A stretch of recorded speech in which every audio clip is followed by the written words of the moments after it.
Chik Wauk Lodge started out in the early 1930s as a log lodge built by Ed Nunstead and his son Art.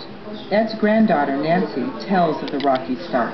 Getting ready to open that first year, they had unpacked all the new dishes out onto the floor when the dog knocked over the kerosene lamp and the packing materials caught on fire.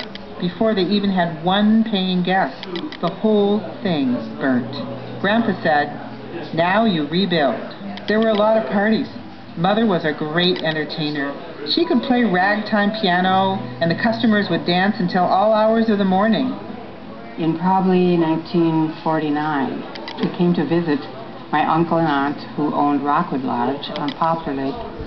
They knew Art Nunstead up at Chik Wauk, and so we went up to visit them too. And Art said, "How about buying the place?" And 2 years later, we were moving up there at Christmas time. And so we stayed there for about a week, just, exploring and looking it all over. It was so new. I mean, who'd ever been in the woods in the winter? And it was very exciting. My parents went up to open up for fishing, because opening fishing was just mobbed. And everybody stayed up night and day and worked like dogs most of the time, weekends mostly until summer. We had a store, and I did have to man that a little, clean the cabins, and the bridge cabin was the favorite because you could walk across the bridge and even take a little nap after you cleaned, because it was sort of far away. They wouldn't check on you so much.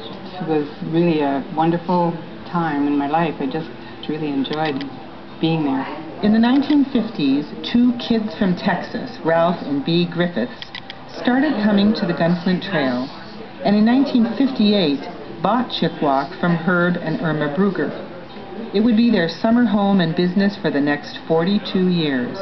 Chik Wauk was well known in this area as the home of the Hamm's beer commercials, featuring Sasha the bear.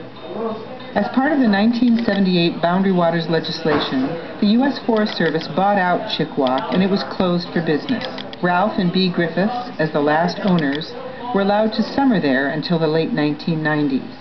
Today, Chik Wauk Lodge is the site of the Chik Wauk Museum and Nature Center, thanks to an agreement between the Gunflint Trail Historical Society and the U.S. Forest Service.